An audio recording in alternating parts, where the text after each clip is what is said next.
오늘 우리는 미련한 자에게는 영예가 적당하지 아니하니 라는 제목으로 하나님의 말씀에 지혜를 나누도록 하겠습니다. 사람들은 누구나 명예를 추구하며 살아갑니다. 명예롭기를 원하고 있다라는 것이죠. 명예라는 말의 의미는 무엇입니까? 세상에서 훌륭하다고 인정하는 사람의 이름이나 업적을 의미하고 있습니다. 다시 말해 사람들은 누구나 타인으로부터 자신이 훌륭하고 좋은 사람이다 라고 그렇게 인정받고 평가받기를 원한다라는 것입니다. 누구나 살면서 자기의 그 이름이 널리 알려지기를 원하고 또 많은 사람들에게 좋은 평가로 자신의 그 이름이 오르락내리기를 원하는 그런 욕망을 가지고 있다는 것이죠. 예전에 박진영이라는 가수가 힐링캠프라는 프로그램에 나와서 이런 말을 한 적이 있었습니다.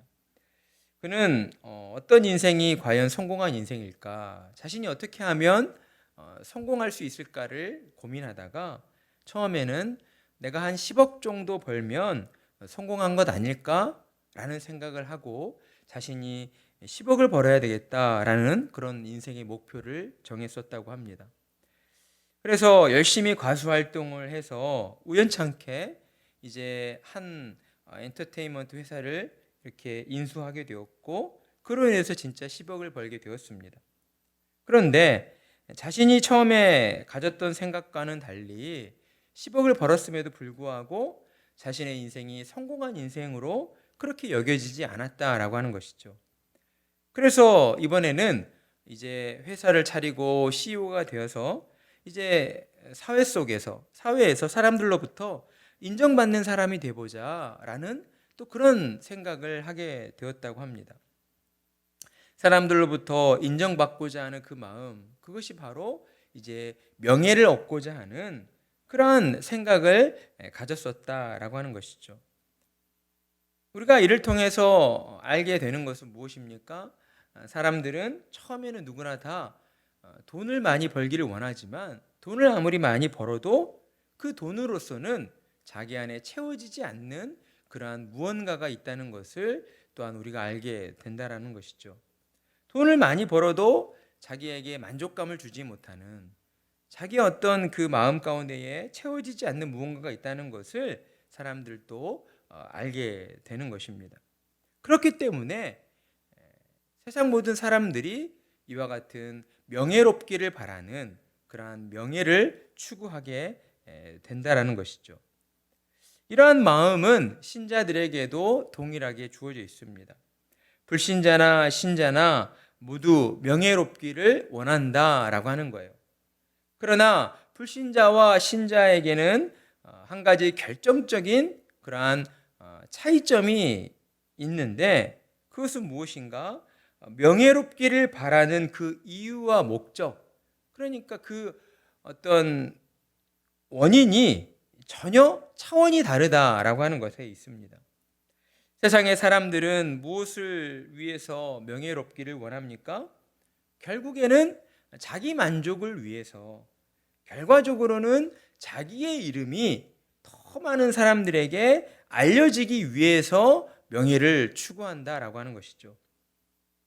그러나 신자들은 자기의 만족이나 자기의 그 이름을 위해서가 아니라 그것보다는 하나님의 뜻과 하나님의 이름의 영광을 위해서 이 땅을 사는 동안 명예를 추구하며 살게 된다라고 하는 것입니다. 이것이 바로 차원이 다른 차이점인 것이에요. 세상의 사람들은 자기 자신을 위해서 명예를 추구하지만 신자들은 누구를 위해서요? 하나님을 위하여, 하나님의 이름의 영광을 위하여 명예를 추구하며 살아가게 된다라고 하는 것입니다. 이러한 부분은 누가 시켜서 될 수 있는 것이 아니죠. 오직 하나님의 은혜로 말미암아 그의 심령이 새롭게 되어진 사람들, 심령이 거듭난 성도들만이 이러한 가치관을 가지고 그렇게 행하며 살아갈 수가 있는 것입니다.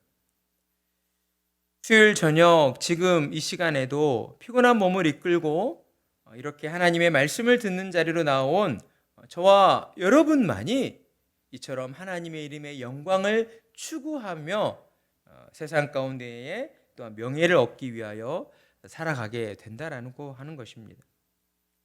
그래서 하나님께서는 오늘도 저와 여러분을 하나님의 말씀 앞으로 인도해 주시고 지혜의 말씀을 우리에게 들려주시는 것입니다. 세상을 살아가는 동안 하나님의 이름을 영화롭게 해드리기 위해서 우리가 명예를 추구해야 되는데, 이 땅 가운데에서 저와 여러분이 미련한 자가 되어서는 안 된다라고 하는 것을 우리에게 가르쳐 주시고 있는 것이죠. 1절의 말씀을 보면 미련한 자에게는 영예가 적당하지 아니하니 마치 여름에 눈 오는 것과 추수 때에 비 오는 것과 같으니라 라고 말씀을 하고 있습니다. 잠언의 말씀을 보게 되면 계속 반복해서 지혜로운 자에 대하여 말씀하시면서 지혜로운 자의 반대되는 사람으로 누구를 어떤 사람이라고 표현합니까? 미련한 자, 미련한 사람이라고 그렇게 말씀하고 있는 것을 우리가 보게 됩니다. 따라서 하나님이 말씀하시는 지혜 있는 자의 반대에 있는 사람은 곧 미련한 사람이다라는 것을 우리가 알 수가 있는 것이죠. 그렇다면 잠언이 말씀하고 있는 미련한 사람, 미련한 자는 과연 어떤 사람인가? 어떤 사람입니까? 죄로 완악하여져서 회개하지 않는 사람, 또 다른 말로는 하나님을 경외하지 않는 사람을 성경에서는 미련한 자, 미련한 사람이라고 우리에게 말씀을 하고 있는 것이죠.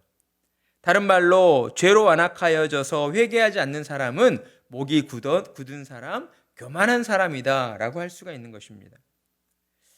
여러분, 하나님을 모르는 사람이라 할지라도 인생을 살아가다 보면 인생의 여러 가지 단맛, 쓴맛을 경험하게 됩니다. 그러다 보면 이제 어떤 생각을 가지게 될까요? 세상에는 완전한 사람은 존재하지 않는다. 세상에 완전한 사람은 없다라는 그런 생각을 할 수밖에 없게 되는 것이죠. 사람은 누구나 단점이 있고 허물이 있고 사람들은 모두 불완전함을 가지고 있는 그런 연약한 존재들이다라는 그런 생각을 가지게 되는 것이에요.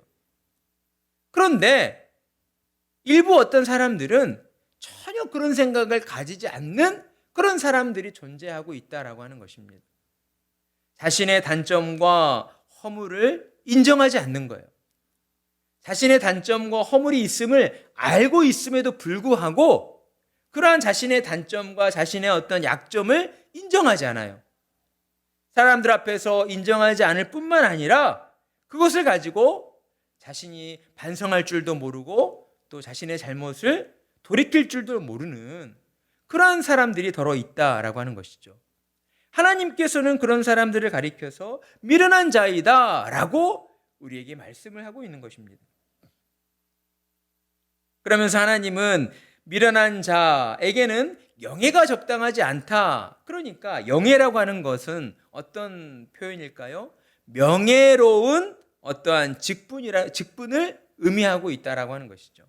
미련한 자에게는 따라서 이와 같은 명예로운 직분이 합당하지 않다라고 하는 것입니다. 왜 그럴까요? 그 이유가 하반절에 나오고 있죠. 마치 여름에는 뭐예요? 눈 오는 것과 추수 때에 뭐와 같다고요? 비 오는 것과 같다라고 하는 것이죠. 여름에는 해가 쨍쨍 쪄야지 여름이죠. 그래야 어때요? 이제 한 해 동안 땀 흘려서 수고했던 그러한 농사 일들에 대한 값진 결실을 추수 때에 얻을 수가 있는 것이죠. 여름에 눈이 온다라고 하는 것은 거의 재앙의 수준과 같습니다.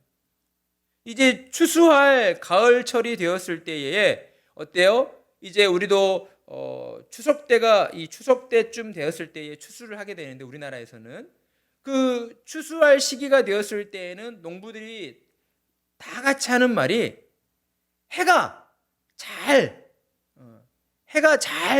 떠서 이렇게 모든 수확물 가운데에 이게 빛이 잘, 태양빛이 에너지 공급이 잘 되어야 한다라고 그렇게 이야기를 합니다. 그래야지만 추수할 시기가 되었을 때에 이제 이렇게 더 풍성하고 더 이렇게 당도가 높은 그런 탐스러운 과실들을 이렇게 추수할 수가 있기 때문인 것이죠. 그런데 추수할 때가 되었는데 비가 내려요. 그거는 한 해 농사를 망치는 것과 같은 그런 결과를 가져오게 되죠. 이러한 것처럼 미련한 자에게 명예로운 직분이 주어진다라고 하는 것. 곧 어때요? 어떠한 공동체에서의 어떤 지도자의 역할을 감당한다거나 또 많은 사람들의 이익을 대변하는 그런 어떤 명예로운 직분의 자리에 앉게 되는 것은 바로 이처럼 여름에 눈 오는 것과 추수 때에 비 오는 것과 같은 많은 사람들을 불행하게 만들고 많은 사람들에게 불이익을 가져다 주는 그런 결과를 맞이하게 되기 때문이다라고 우리에게 말씀을 해 주는 것입니다. 한 사람의 그 미련함이 그 사람의 어떤 피해와 그 사람 한 사람의 어떤 불행으로서 그치면 좋을 텐데, 미련한 자에게 명예로운 직분이 주어진다라고 하는 것은 그로 인하여 공동체를 아프게 하고 또 더 많은 사람들에게 불행을 가져다 주는 그런 어떤 안타까운 결과를 맞이하게 된다라고 하는 것이죠. 따라서 하나님을 신앙하는 저와 여러분은 이러한 분별력을 가지고 있어야 하는 것입니다. 저와 여러분이 물론 하나님 앞에서 미련한 자가 되어서는 안 되는 것이겠지만, 저와 여러분뿐만이 아니라 우리 사회 속에서 또 우리 공동체를 대표하는 어떤 명예로운 직분의 한 사람을 세울 때에는 미련한 자를 세워서는 안 된다는 거예요. 자신의 단점과 허물을 인정하지 않는 사람, 목이 곧은 교만한 사람을 그 자리에 세워서는 안 된다라고 하는 그런 분별력을 우리가 가지고 있어야 한다는 것이죠. 왜냐하면 그 한 사람으로 말미암아 저와 여러분이 어때요? 그만큼의 피해를 입을 수가 있기 때문에 그렇다라고 하는 것입니다. 이것이 지혜로운 사람인 것인 것입니다. 그리고 이제 2절의 말씀을 보게 되면 또한 까닭없는 저주는 참새가 떠도는 것과 제비가 날아가는 것 같이 이루어지지 아니하느니라. 여러분, 미련한 자에게서 나타나는 어떤 주된 특징 중에 하나가 이렇게 어떤 목적 없는 말을, 의미 없는 말을 내뱉는 경우들이 많다라고 하는 것이죠. 까닭없는 저주라고 하는 것은 곧 공의롭지 않은 저주라고 할 수가 있습니다. 여러분, 저주라는 말에는 심판의 의미가 담겨져 있어요.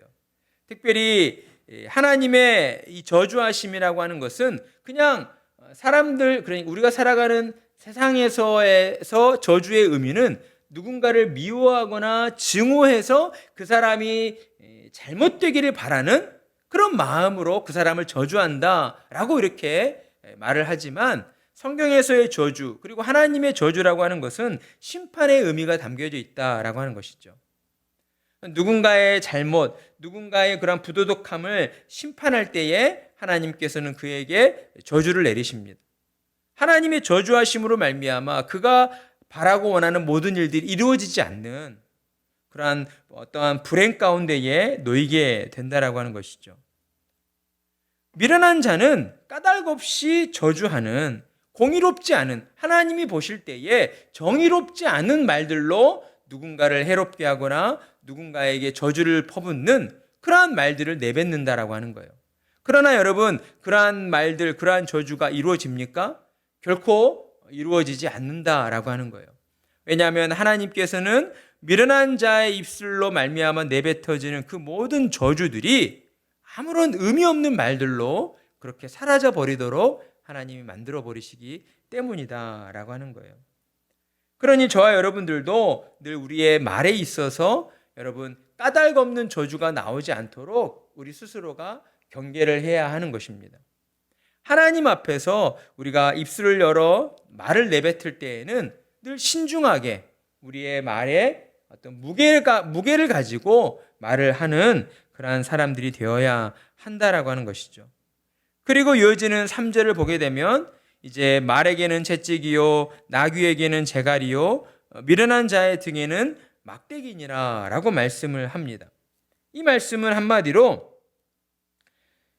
거만하고 완악한 그런 미련한 사람들을 이제 말과 나귀로 비유해서 우리에게 말씀을 해주고 있는 것인데, 하나님께서 이처럼 미련한 자들, 거만하고 완악한 자들, 자신의 잘못과 자신의 잘못들과 자신의 그러한 허물들을 반성하고 회개할 줄 모르는 사람들을 하나님이 어떻게 다루시는가? 말과 나귀를 마부가 다루듯이, 이 말과 나귀는 사람이 어떻게 다룹니까? 이렇게 어떤 채찍을 가지고 어떤 막대기를 가지고 이렇게 때리거나 견제함으로써 그 말과 나귀라고 하는 동물을 다루게 되죠. 왼쪽으로 가라라고 할 때는 왼쪽을 두드리고, 오른쪽으로 가라라고 할 때는 오른쪽을 두드리고, 이렇게 해서 다스림을 받게 돼요. 하나님 앞에서 자신의 잘못을 반성하고 회개할 줄 모르는 이러한 미련한 사람이 말과 나귀처럼 하나님의 그 막대기로 말미암아 다스림을 받게 된다라고 하는 것이죠. 이 말은 곧 하나님께서 그들을 막대기라는 그러한 심판의 도구로서 그들에게 벌을 내리시고 그들을 재앙하심으로써 그들을 다스려 주신다라고 하는 것입니다. 여러분, 얼마나 하나님의 그러한 벌과 재앙의 심판이 무서운 것이겠습니까? 그러니 저와 여러분은 무엇보다도 하나님이 말씀하시는 미련한 자가 되어서는 안 된다는 그러한 마음을 가지고 살아가야 합니다. 미련한 자는 어떤 사람이라고 했습니까? 자신의 허물과 자신의 그러한 잘못들을 반성하고 회개할 줄 모르는 사람. 따라서 우리는 반대로 우리의 잘못과 우리의 허물들과 우리의 어떠한 연약한 부분들에 대하여 하나님 앞에서 반성하고 회개하는 사람들이 되어야 한다라고 하는 것이죠. 회개하고 반성하는 사람이 오늘의 말씀을 반대로 우리가 생각해 볼 때에 언제 어디서나 어때요? 명예로운 직분의 자리에 서게 되는 그러한 은혜를 입게 되는 것입니다. 하나님께서 하나님 앞에서 겸손하고 자기 자신을 낮추고 하나님 앞에서 회개하는 사람을 하나님이 그런 사람을 들어서 사용하시기 때문에 그러한 일들이 이루어지게 된다라고 하는 것이죠. 사랑하는 성도 여러분, 우리의 모든 삶에서 저와 여러분은 하나님의 이름을 드높이는, 하나님의 이름의 그러한 영광을 높이는 그러한 명예를 또 추구하는 사람들로 살아가야 합니다. 그러기 위해서 무엇을 해야 한다고요? 하나님 앞에 나아가 우리의 연약함, 우리의 허물들을 두고 하나님 앞에서 반성하고 회개해야 한다라고 하는 것이죠. 그 일들이 먼저 우리의 생활들 속에서 선행되어질 때에 하나님께서는 저와 여러분을 또한 하나님의 이름의 영광을 드높이는 그러한 명예로운 위치로, 명예로운 직분으로, 명예로운 자리로 저와 여러분을 세워주시고 또한 사용해 주실 것입니다. 하나님의 은혜를 더 많이 누리며 살아가시는 참으로 복된 성도님들 되시기를 간절한 마음으로 축복합니다.